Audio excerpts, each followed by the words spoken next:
हर पल, मैं हूं आपके साथ रेखा मिश्रा। प्रधानमंत्री के लिए मनोनीत नरेंद्र मोदी जो है वो आज शपथ ग्रहण जो है वो तीसरे प्रधानमंत्री के तौर पर लेंगे। और प्रधानमंत्री नरेंद्र मोदी शपथ ग्रहण से पहले, मनोनीत प्रधानमंत्री के पद पर शपथ ग्रहण से पहले नरेंद्र मोदी जो है वो तमाम नेताओं को जो है श्रद्धांजलि देने पहुंचे। राजघाट नरेंद्र मोदी पहुंचे, जहां उन्होंने महात्मा गांधी को श्रद्धांजलि अर्पित की। तस्वीरों में आप देख सकते हैं किस तरीके से राजघाट पहुंचे नरेंद्र मोदी ने। आपको बता दें कि उन्होंने सबसे पहले श्रद्धांजलि अर्पित की महात्मा गांधी को और फिर हाथ जोड़कर उनका नमन भी किया। तस्वीरों में आप साफ तौर पर देख सकते हैं। वहीं आपको बता दें कि नरेंद्र मोदी की अगर हम बात करें तो नरेंद्र मोदी प्रधानमंत्री पद के लिए मनोनीत नरेंद्र मोदी आज राष्ट्रपति भवन में आयोजित होने वाले अपने शपथ ग्रहण समारोह से पहले महात्मा गांधी को श्रद्धांजलि देने राजघाट पहुंचे। वे आज शाम 7:15 बजे लगातार तीसरी बार प्रधानमंत्री पद की शपथ लेंगे।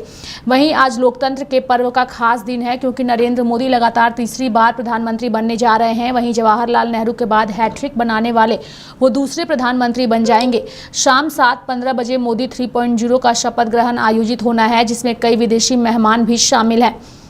इस बीच नए संभावित मंत्रियों को शपथ के लिए फोन जाने लगा है। सुरक्षा संबंधी कैबिनेट समिति CCS में शामिल 4 मंत्रालयों गृह, रक्षा, वित्त और विदेश जैसे अहम मंत्रालय सहयोगी दलों को नहीं दिया जाएगा। सूत्रों के अनुसार जो मंत्रालय बीजेपी अपने पास रखेगी उनमें गृह मंत्रालय, वित्त मंत्रालय, विदेश मंत्रालय और रक्षा जैसे मंत्रालय अपने पास रखेगी। ये सभी ऐसे मंत्रालय हैं जो मोदी सरकार के पिछले 2 कार्यकाल के दौरान बीजेपी के पास ही थे। जिन पूर्व केंद्रीय मंत्रियों को अभी तक कॉल गया है उनमें राजनाथ सिंह, पीयूष गोयल, अश्विनी वैष्णव, मनसुख मांडविया, ज्योतिरादित्य सिंधिया, नितिन गडकरी, जितेंद्र सिंह जैसे मंत्री शामिल हैं।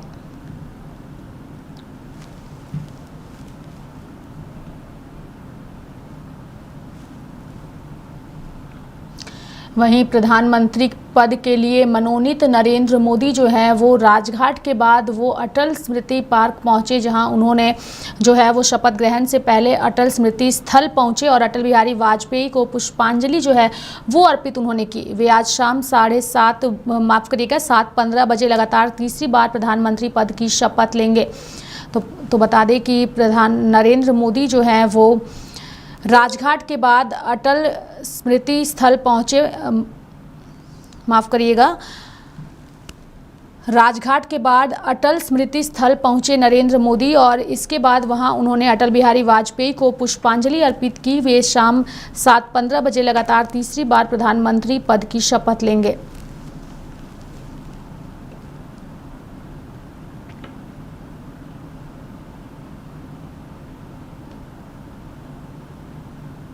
तो शपथ ग्रहण करने से पहले अलग अलग जगहों पर लगातार वो श्रद्धांजलि देने के लिए नरेंद्र मोदी पहुंचे। वहीं आपको बता दें कि अटल स्मृति स्थल के बाद नरेंद्र मोदी का काफिला जो है वो राष्ट्रीय युद्ध स्मारक पहुंचा, जहां उन्होंने तमाम लोगों को श्रद्धांजलि अर्पित की। बता दें कि प्रधानमंत्री पद के लिए मनोनीत नरेंद्र मोदी और भाजपा नेता राजनाथ सिंह शपथ ग्रहण समारोह से पहले राष्ट्रीय युद्ध स्मारक पहुंचे और तमाम लोगों को जो है उन्होंने श्रद्धांजलि अर्पित की। वहीं आपको बता दें कि प्रधानमंत्री जो है वो आज शपथ ग्रहण करने के साथ ही जो है वो हैट्रिक बनाने वाले दूसरे प्रधानमंत्री बन जाएंगे। और वहीं शपथ ग्रहण को लेकर के तैयारियां जो हैं वो पूरी कर ली गई हैं। अलग अलग जगहों से जो है वो मेहमानों का पहुंचने का सिलसिला भी शुरू हो चुका है। कई विदेशी मेहमान जो हैं वो भी भारत की धरती पर पहुँच चुके हैं इस शपथ ग्रहण में शामिल होने के लिए।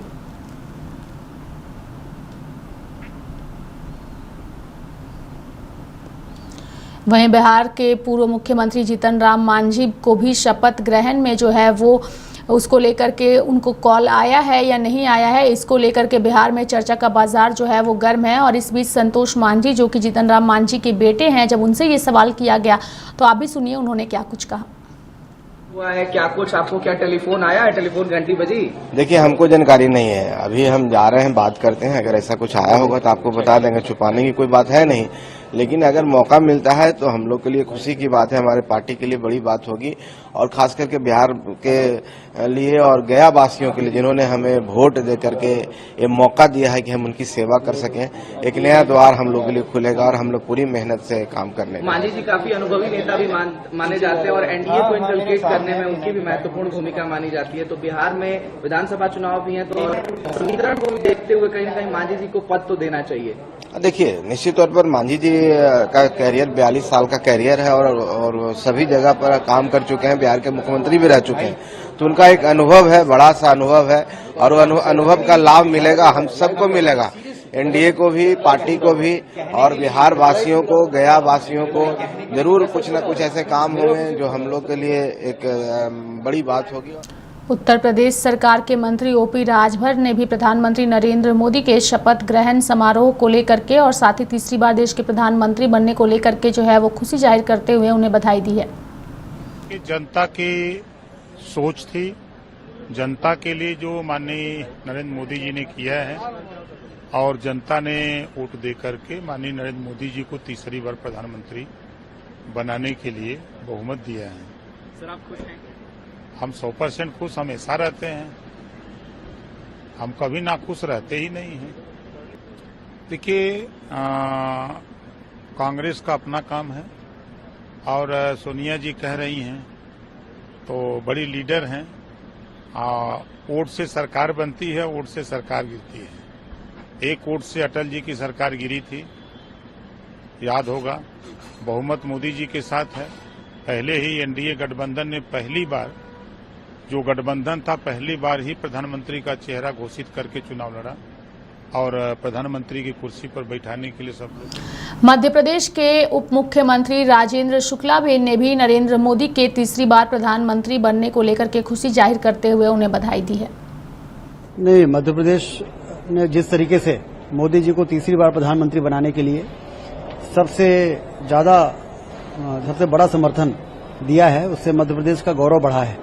देश में मध्य प्रदेश की जनता के द्वारा दिए गए जनादेश की सराहना हो रही है, क्योंकि सब जानते हैं कि मोदी जी ही एकमात्र ऐसे नेता हैं इस देश के अंदर जो भारत को आर्थिक महाशक्ति बना सकते हैं और देश की समस्याओं से छुटकारा दिला जा सकते हैं।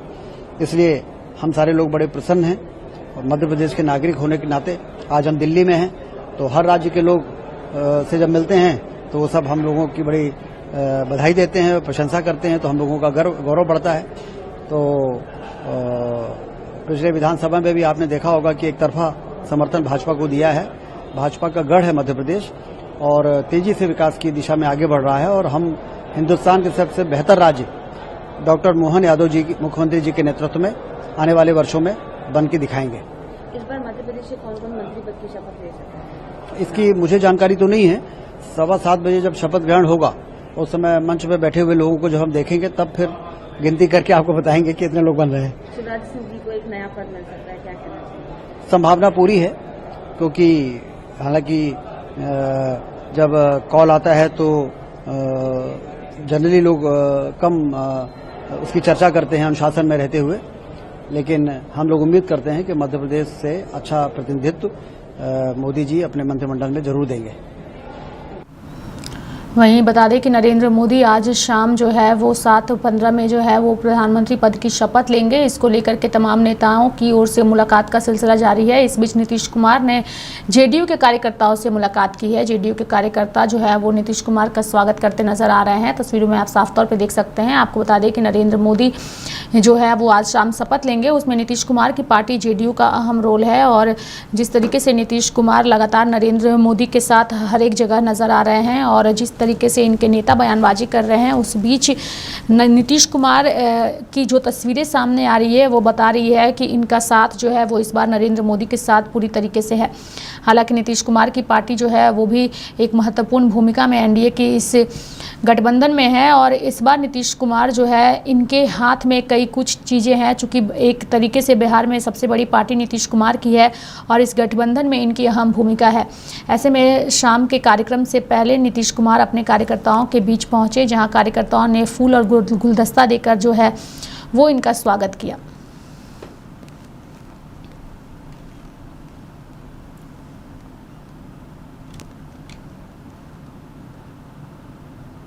बढ़ेंगे आगे और बात करेंगे भूटान के प्रधानमंत्री नरेंद्र मोदी के शपथ ग्रहण समारोह में शामिल होने के लिए भूटान के प्रधानमंत्री भी भारत पहुंच चुके हैं। तस्वीरों में आप साफ तौर पे देख सकते हैं कि किस तरीके से भूटान के प्रधानमंत्री दाशो शेरिंग तोब्गे प्रधानमंत्री पद के लिए मनोनीत नरेंद्र मोदी के शपथ ग्रहण समारोह में शामिल होने के लिए दिल्ली पहुंचे हैं और आज शाम शपथ ग्रहण समारोह में वो शामिल होंगे। नरेंद्र मोदी प्रधानमंत्री पद की शपथ लेंगे तीसरी बार।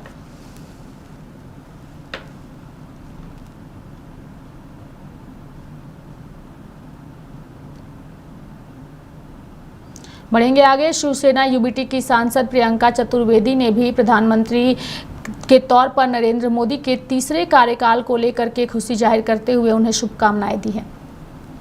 जो मैं उनको बधाई देना चाहूंगी और मैं उम्मीद करूंगी कि अब जो जनता की सही बात है, बहुत मन की बात 2 टर्म जनता ने आपकी सुनी, अब जन की बात सुनेंगे। सिंपल मेजॉरिटी से पीछे रह गई है भारतीय जनता पार्टी, वही भारतीय जनता पार्टी जहां प्रधानमंत्री नरेंद्र मोदी ने पार्लियामेंट में कहा था कि 400 का आंकड़ा पार करेंगे, 370 तो बीजेपी ही लेकर आएगी।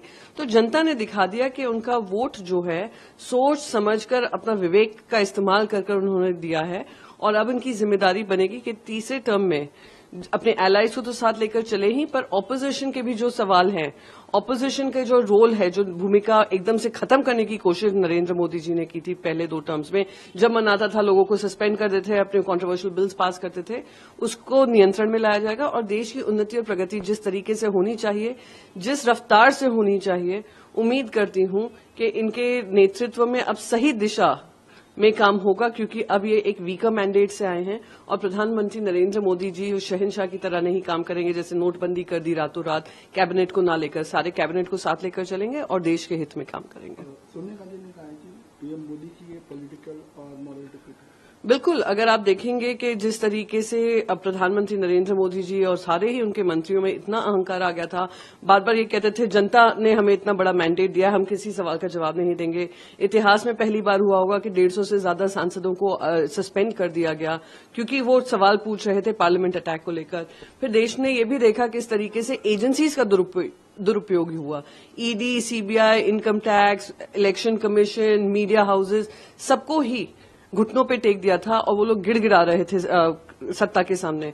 तो जनता ने उसका जवाब दिया है और जनता ने उनको सिंपल मेजॉरिटी से भी दूर रखा है। तो ये नरेंद्र मोदी जी की पॉलिटिकल और मॉरल डिफीट इसलिए है कि प्रधानमंत्री नरेंद्र मोदी जी सब जगह जा जाकर डंका पीट रहे थे कि उनको 400 से ज्यादा आंकड़े आने वाले हैं, 370 तो सिर्फ बीजेपी लेकर जाएगी। तो जनता ने उनको हकीकत से अवगत किया है। जनता ने कह दिया है कि बहुत हो गई आपके मन की बात, अब करो। बढ़ेंगे आगे और बात करेंगे झारखंड के भगवान बिरसा मुंडा की। भगवान बिरसा मुंडा की आज शहादत दिवस के मौके पर झारखंड के राज्यपाल सीपी राधाकृष्णन उन्हें श्रद्धांजलि देने पहुंचे और साथ ही उन्हें श्रद्धांजलि देते हुए उन्हें किए हुए कार्यों को याद भी किया। भगवान Birsa Munda ji emerged from the jungles, 19 थोड़ा नीचे कर भाई, but he got that courage, the braveness, the inspiration that my motherland should be freed from the clutches of the British Raj. In that struggle, in that fight, in that war, he lost his life in the prison at the age of 25. He lived only for 25 years. But his name will be in the hearts of every Indian citizen for another 25,000 years. That is what is sacrifice. That is what is really living for the motherland. Our Birsa Munda ji is the right example, great example for every citizen. We all pay our homage to him today, that every Indian is very proud of the great sacrifice done by at that young age our. वहीं नरेंद्र मोदी तीसरी बार देश के प्रधानमंत्री बनने जा रहे हैं और आज इसको लेकर के शपथ ग्रहण समारोह का आयोजन किया गया है, जिसमें देश के साथ साथ विदेशी मेहमानों को भी निमंत्रण भेजा गया है। तमाम लोग जो हैं वो भारत की धरती पर मौजूद हैं। इस बीच रामदास अठावले की बात करें तो उन्होंने भी नरेंद्र मोदी के तीसरी बार प्रधानमंत्री बनने पर खुशी जाहिर की है। तीसरी बार मौका मिला है और पूरा एक भारत का इतिहास जो है ये रचने का काम उनके नेतृत्व में हो रहा है। भारत विकास की दिशा से आगे बढ़ रहा है, इसीलिए जरूर हमारी कुछ सीटें कम आई होगी, लेकिन मैंडेट जो है मैंडेट नरेंद्र मोदी जी ने तीसरी बार प्रधानमंत्री बनने का था और उनके मंत्रिमंडल में मुझे तीसरी बार उनको मौका मिल रहा है और मुझे बहुत बड़ी खुशी है कि मैं दलित समाज का हूँ और देश भर के दलितों को, गरीबों को और सर्व जाति धर्म के लोगों को न्याय देने का काम मैं करता रहूँगा। और मोदी साहब ने मुझे ये जिम्मेदारी दी है, इसलिए मैं उनका आभार व्यक्त करता हूँ। विभाग के लिए भी कल आपने बात की थी, विभाग की कल आपने बात की थी, 2-3 विभागों का नाम बताया था कि 2-3 विभाग क्या। ठीक है, जो भी देंगे माननीय प्रधानमंत्री जी के पास अनेक समस्या भी है, अनेक पार्टी के लोग उनके साथ अभी है, तो जो भी मुझे वोट बोली देंगे वो वोट बोली निभाऊंगा और मैं अच्छा काम करता रहूँगा। बढ़ेंगे आगे और बात करेंगे उत्तर प्रदेश सरकार के मंत्री जयवीर सिंह की, जिन्होंने नरेंद्र मोदी के तीसरी बार प्रधानमंत्री बनने पर खुशी जाहिर की है। देखिए, ये और गर्व की बात है कि तीसरी बार देश के प्रधानमंत्री के रूप में एक नया कीर्तिमान बनाते हुए मोदी जी शपथ ले रहे हैं और देश की जनता को बधाई कि जिन्होंने मोदी जी के 10 साल के कार्यों को अप्रूवल देते हुए, उन्हें अनुमोदन करते हुए तीसरी बार एनडीए को पूर्ण बहुमत देकर के अपना समर्थन और अनुमोदन देने का काम किया है।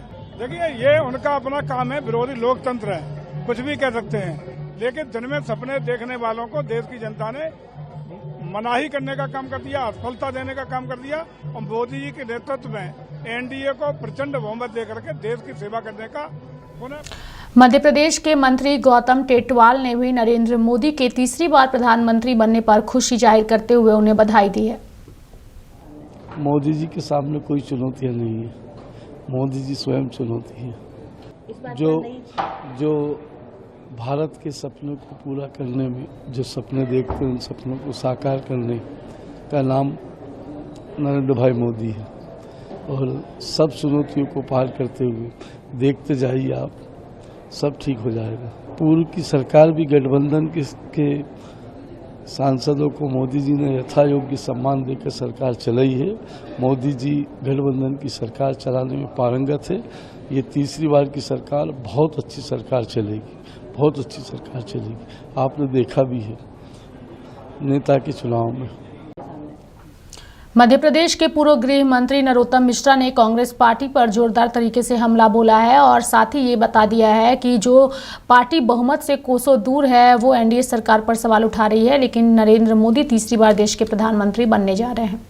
ये वो लोग कह रहे हैं जो बहुमत से कोसों दूर है, जिन्हें 3 का अंक भी नहीं छू पाया, वो इस तरह की बात कर रहे हैं।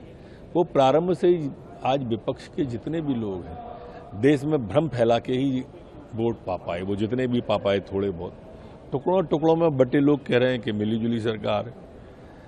मैंने आप अंदाज तो करिए कि कितना लंबा गैप है।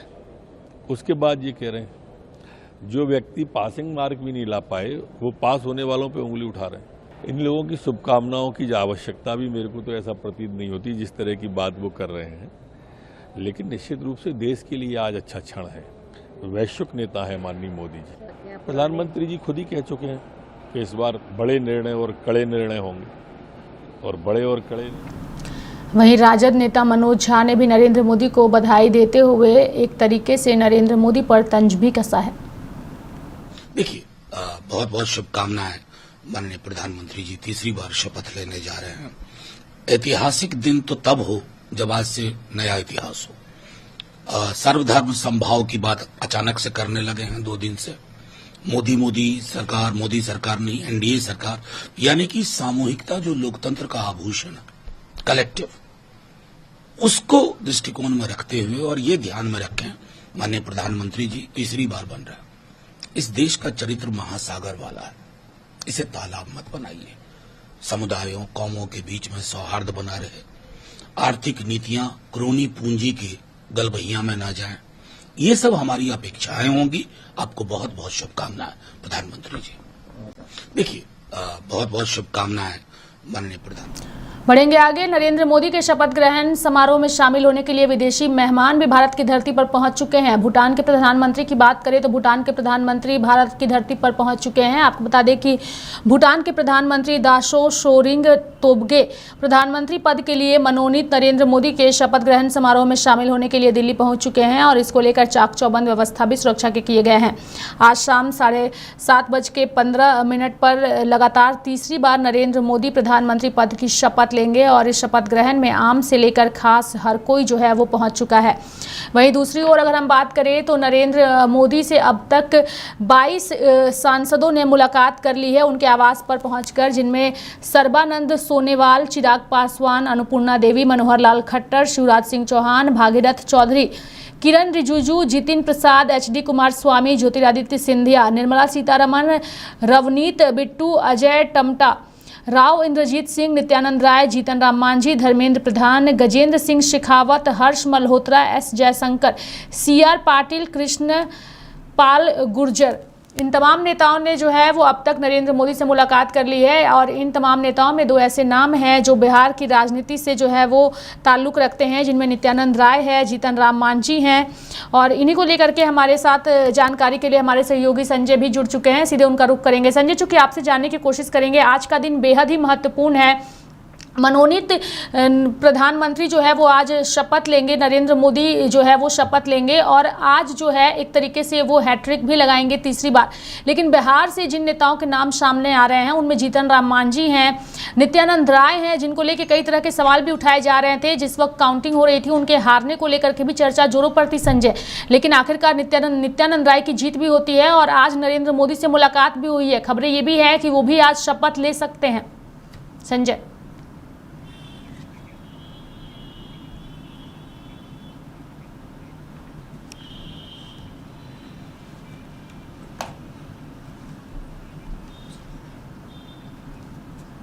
बिल्कुल, देखिए संभावित 11 मंत्रियों के नाम सामने आए हैं, जिसमें जीतन राम मांझी, चिराग पासवान, नित्यानंद राय और गिरिराज सिंह का भी नाम सामने आ रहा है। तो बिहार से कुछ बड़े चेहरे फिर से जो है रिन्यू करेंगे, यानी कहीं से फिर से दोबारा उन्हें मंत्री बनाया जा सकता है।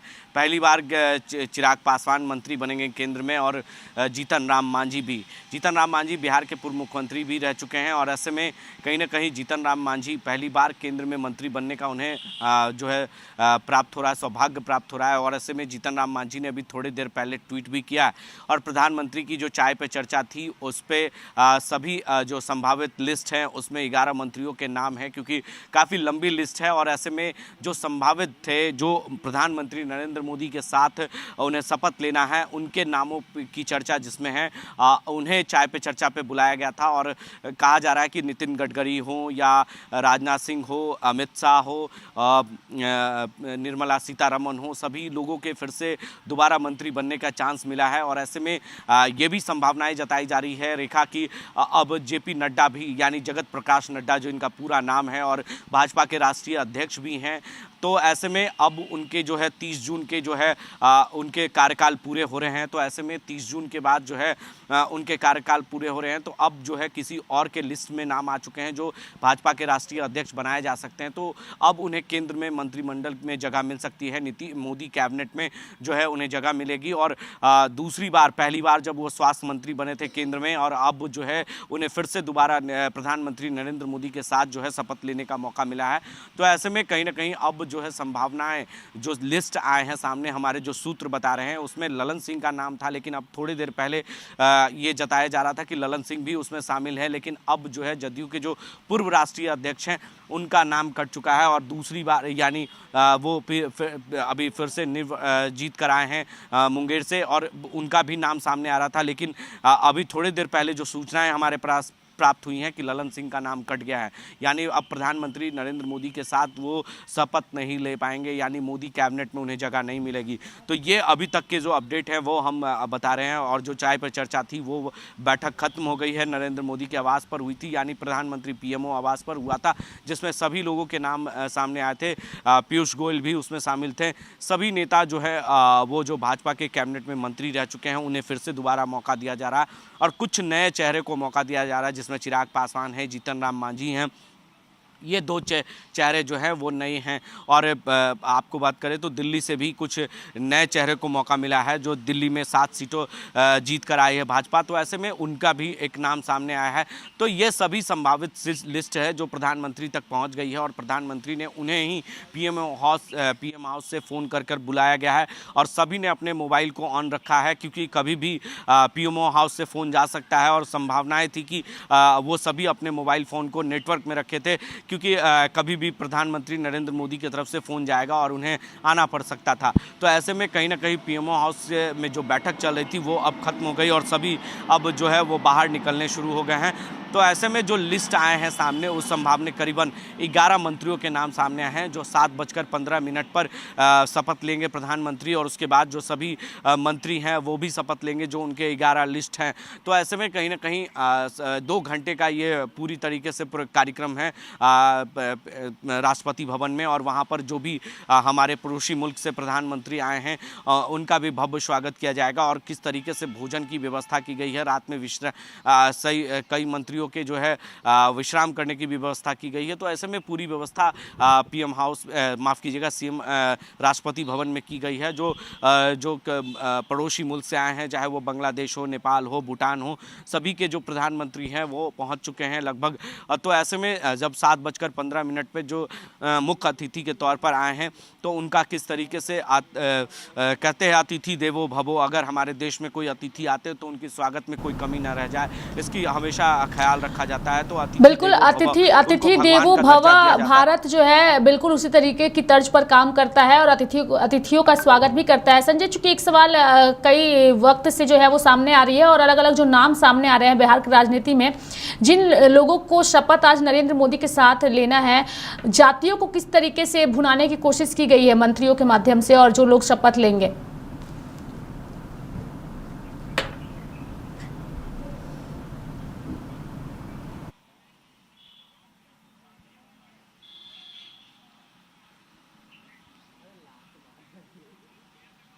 बिल्कुल, देखिए खास तौर पर बिहार में की बात करें तो रेखा बिहार पे ही फोकस है प्रधानमंत्री का, क्योंकि बिहार में 2025 में चुनाव है और ऐसे में विधानसभा के चुनाव में फिर से बीजेपी कहीं ना कहीं करारी उन्हें शिरकत ना करना पड़े। और जिस तरीके से लोकसभा में 17 में से तो कह सकते हैं कि 17 में से जो है 12 सीटें बीजेपी को मिली है। तो ऐसे में वो स्थितियां ना बन जाए बिहार में विधानसभा के चुनाव में, क्योंकि तेजस्वी ने रोजगार का मुद्दा उठाया था और महंगाई और बेरोजगारी जैसे मुद्दे उठे थे, और गरीब बहनों को जो है 1 लाख सालाना अकाउंट में जाएगा, ये सारे मुद्दे कहीं ना कहीं दिखे हैं, जिसके वजह से आज जो स्थितियाँ विपक्ष की हुई है, विपक्ष मजबूत हुआ है कहीं ना कहीं। और उस स्थितियों में प्रधानमंत्री चाहते हैं कि ऐसा स्थिति बिहार में ना बने, झारखंड में ना बने, क्योंकि बिहार और पड़ोसी राज्य है हमारा झारखंड। तो ऐसे में पड़ोसी राज्य में भी 2024 में चुनाव है, तो ऐसे में खास तौर पर झारखंड और बिहार में फोकस रहेगा, और उसके बाद यूपी में भी चुनाव होने, तो कई राज्यों में ऐसे संभावनाएं जताई जा रही है कि चुनाव हो सकते हैं। तो जिसकी लेकर खास तौर पर जिन जिन राज्यों में चुनाव होने हैं उस पर खास तौर पर फोकस है, और उन राज्यों के जो सांसद जीत कर आए हैं उन्हें खास तौर पर देखा जा रहा है। और जाति आधारित गणना जाति आधारित जो आरक्षण है उस पर भी फोकस किया जाए, और आरक्षण की बात जो हो रही थी पूरे देश में उसको लेकर भी जाति आधारित गणना भी कराने की मांग की जा रही है। तो ऐसे में देश में अब जाति आधारित गणना को मांग को लेकर भी नीतीश कुमार ने मुद्दे उठाए हैं, और इसको लेकर प्रधानमंत्री की तरफ से जो है अभी तक इसको लेकर अभी कोई सूचनाएं नहीं आई है, लेकिन प्रधानमंत्री ने जो विकसित भारत बनाने का जो संकल्प लिया है उसमें ये सब भी शामिल है। तो ऐसे में कहीं ना कहीं जाति आधारित गणना होगा तो खास तौर पर बिहार के लोगों को भी और जो देश के लोग हैं उनको भी फायदा होगा। इससे पता चल पाएगा कि पूरे देश में किस जाति के लोग हैं। तो जो विकसित भारत बनाने का जो संकल्प है उस पर कार्य चल रहा है, और प्रधानमंत्री जैसे ही तीसरी बार अपना कार्यकाल के लिए शपथ लेंगे तो उसके बाद जो है बिहार को और झारखंड जो जिन जिन राज्यों में कार्य अधूरे रह गए हैं उसे पूरे करने की बात मुख्यमंत्री ने भी की है। तो इसको लेकर भी खास तौर पर इसका फोकस रहेगा, क्योंकि चुनाव है बिहार में, और ये नहीं चाहते बीजेपी और एनडीए नहीं चाहती है कि किसी तरीके से वही स्थिति जो लोकसभा के चुनाव में बना है वही विधानसभा के चुनाव में बने। तो इसको लेकर प्रधानमंत्री बिहार और झारखंड पर खास तौर पर इस पर पैनी नजर रहेगी और फोकस रहेगा। कहा जा रहा था कि 5 सांसदों पर 1 मंत्री बनाए जाएंगे। तो बीजेपी की तरफ से जो लिस्ट जारी किए गए हैं उसमें चिराग पासवान और जीतन राम मांझी, और जदयू की तरफ से किसे दिया जाता है ये संभावनाएं जताई जा रही थी कि ललन सिंह का भी नाम सामने आ रहा था, लेकिन थोड़ी देर पहले इनका नाम जरूर आया था, लेकिन अब कट गया है नाम। अब किसका नाम आता है, क्योंकि संजय झा भी लिस्ट में है, क्योंकि संजय झा भी राज्यसभा सांसद है जदयू से, तो उनका भी नाम सामने आ सकता है। और रामनाथ ठाकुर भी हैं जो कर्पूरी ठाकुर के पुत्र हैं, अभी हाल में ही उन्हें भारत रत्न दिया गया है। तो ऐसे में कहीं ना कहीं जब प्रधानमंत्री ने भारत रत्न दिया था चुनाव से ठीक पहले, लोकसभा के चुनाव की जब पश्चिम घोषणा होने बंगाल वाली थी, से उससे जो पहले है कुछ तस्वीरें सामने आई है जहां भाजपा के कार्यकर्ता जश्न मनाते हुए नजर आ रहे हैं। भाजपा के कार्यकर्ताओं में उत्साह चरम पर है, चूंकि नरेंद्र मोदी तीसरी बार देश के प्रधानमंत्री के तौर पर शपथ लेंगे और दूसरे वो प्रधानमंत्री बन जाएंगे जो तीसरी बार देश की कमान जो है वो संभालेंगे। इससे पहले पंडित जवाहरलाल नेहरू जो है वो 3 बार देश के प्रधानमंत्री बन करके उन्होंने अपने नाम एक रिकॉर्ड दर्ज किया था। और इस वक्त जो तस्वीरें हम स्क्रीन पर दर्शकों को दिखा रहे हैं, इन तस्वीरों में आप देख सकते हैं किस तरीके से जो कार्यकर्ता है वो जश्न मनाते हुए, खुशियां मनाते हुए नजर आ रहे हैं। हालांकि ममता बनर्जी जो हैं वो नरेंद्र मोदी के प्रधानमंत्री बनने से खुश नहीं है और तंज भी कसती नजर आ रही है। हालांकि उनका एक ट्वीट भी कल सामने आया था जब उन्होंने उस ट्वीट के माध्यम से बताया था कि ना तो मुझे बुलाया गया है शपथ ग्रहण में और ना ही मैं जाऊंगी। लेकिन पश्चिम बंगाल से ये तस्वीरें आ रही हैं, कोलकाता की ये तस्वीरें हैं जहां पर अबीर गुलाल जो है वो लहराते हुए कार्यकर्ता नजर आ रहे हैं और नरेंद्र मोदी के मास्क वाले चेहरे को जो है उन्होंने पहन रखा है और उनके तीसरी बार प्रधानमंत्री बनने पर खुशी जाहिर करते हुए एक दूसरे को अबीर गुलाल लगाकर मिठाई भी खिलाई है। संजय, एक आखिरी सवाल यही रहेगा कि पश्चिम बंगाल की मुख्यमंत्री ममता बनर्जी अक्सर अपने बयानों को लेकर जानी जाती हैं। नरेंद्र मोदी पर तीखा हमला करते हुए जो है उन्होंने कल भी कहा था कि मुझे बुलाया भी नहीं गया है और बुलाया जाता तो भी मैं नहीं जाती।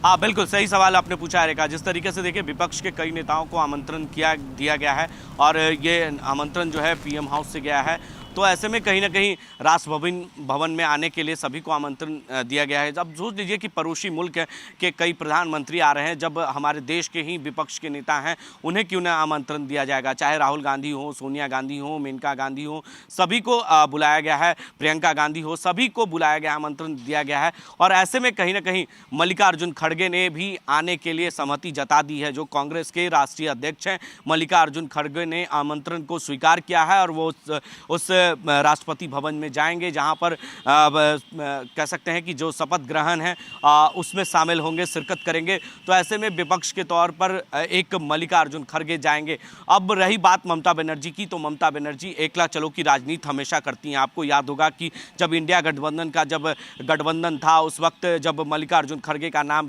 प्रधानमंत्री के तौर पर आया था और नीतीश कुमार को लेकर भी विवाद हुआ था कि नीतीश कुमार को क्यों नहीं बनाया गया विपक्ष का नेता और प्रधानमंत्री का नाम सामने क्यों नहीं किया गया।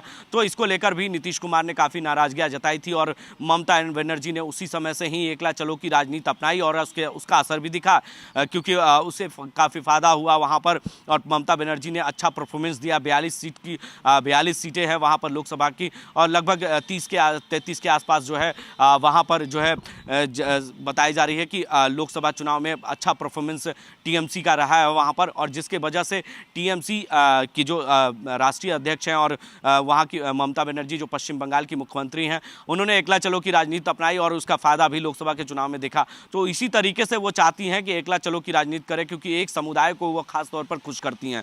तो जाति आधारित जो समुदाय है और उस समुदाय को खास तौर पर वो खुश कर ही अपनी राजनीति करना चाहती है पश्चिम बंगाल में।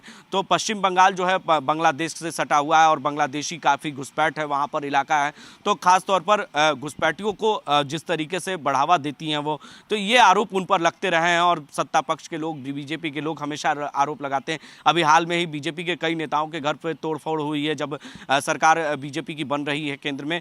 तो ऐसे में जश्न मनाते हुए जब बीजेपी के कार्यकर्ता वहाँ पर जश्न मना रहे थे, उस वक्त अगले दिन ही उनके घर पर तोड़फोड़ हुई। तो कहीं ना कहीं ये बढ़ावा ममता बनर्जी की तरफ से दिया जाता है और इस तरह के कार्य जो है टीएमसी के जो नेता हैं, कार्यकर्ता हैं, वो ये करते हैं। हमेशा बीजेपी के कार्यकर्ताओं को पीटने का काम करती हैं, तोड़फोड़ करने का काम करती हैं।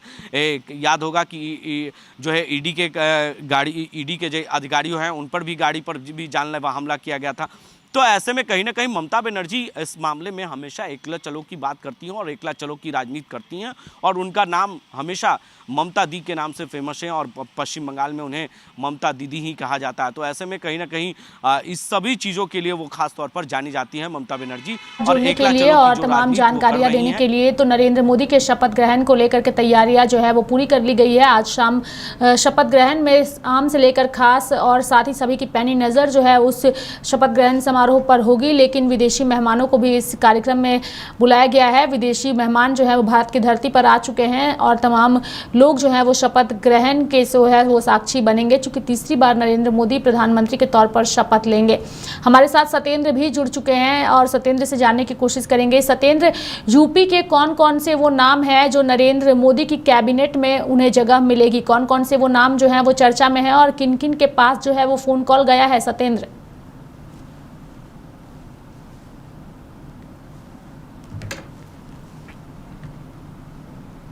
तो नरेंद्र मोदी जो है वो तीसरी बार प्रधानमंत्री पद की शपथ लेंगे और उस शपथ ग्रहण समारोह को लेकर के तैयारियां जो है वो पूरी कर ली गई है। हमारे साथ इस वक्त हमारे सहयोगी सत्येंद्र भी जुड़ चुके हैं। सत्येंद्र से जानने की कोशिश करेंगे। सत्येंद्र, चूंकि आपसे सवाल यही रहेगा कि उत्तर प्रदेश से कौन कौन से वो नाम हैं जो मोदी कैबिनेट में शामिल हुए हैं और जिनके पास फोन कॉल आया है?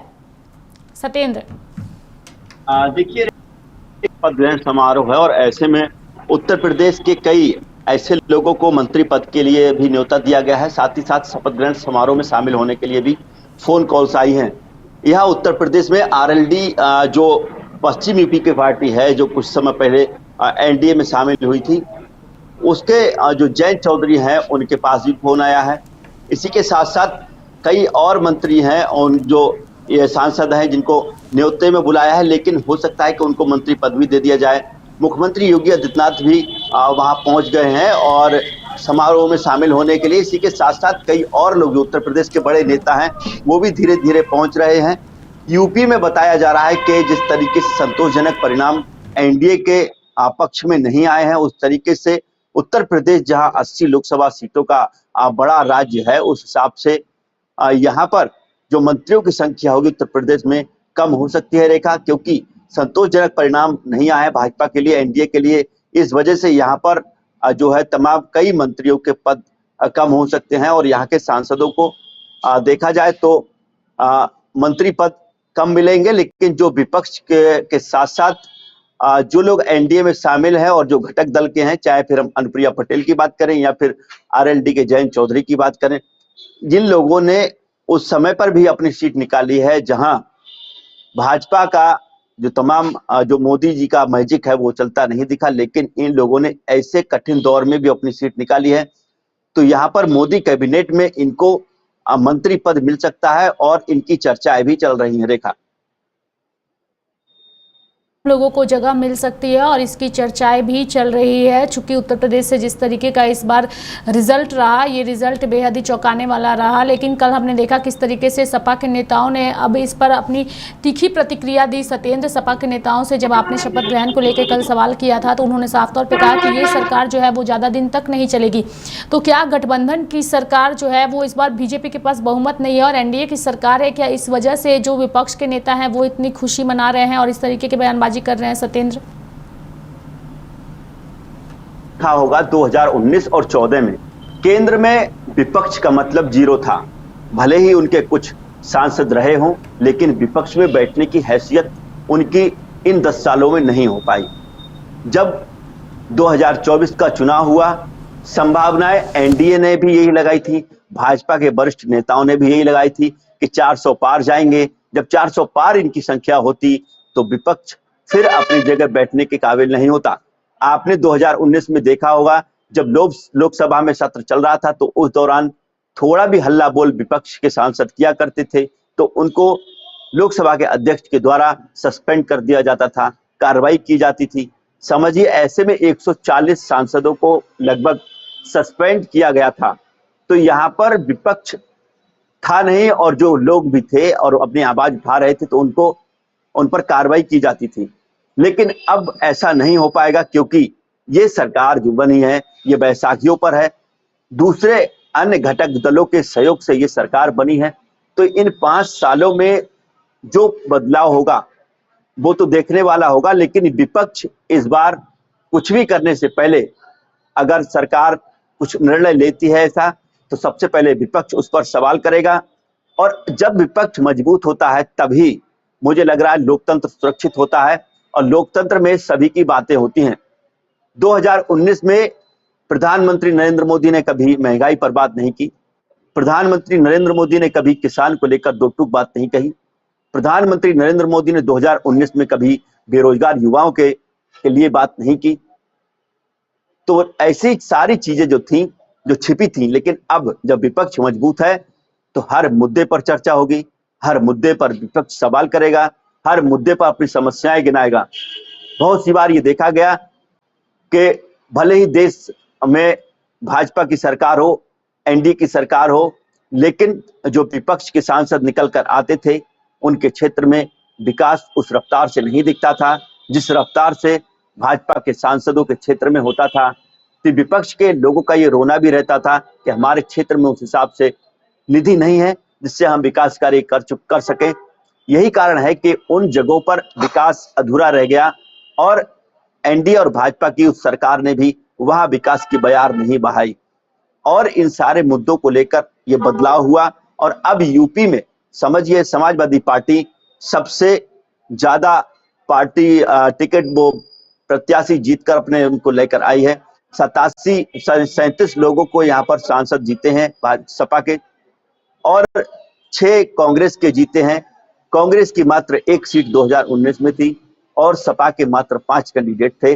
5 से 37 हो गए और उधर कांग्रेस के 1 से 6 हो गए। तो ये विपक्ष की तैयारी थी और सत्ता पक्ष की कमियां थी, जिसको लेकर जनता ने विपक्ष के लिए अपना जनादेश दिया और प्रधानमंत्री नरेंद्र मोदी को पूर्ण बहुमत की सरकार प्राप्त नहीं हुई और आज उनको उन घटक दलों का साथ लेना पड़ा जिनकी कोई वैल्यू केंद्र में नहीं रही और न ही होती थी। लेकिन इस बार चाहे वो नीतीश कुमार हो या फिर चंद्रबाबू नायडू हो या फिर विपक्ष के 2 और 4 सीटें लाने वाले प्रमुख दल हों, आज सभी की पूछ है, सभी की वैल्यू है और सभी की मंशा और उनकी राय भी पूछी जा रही है।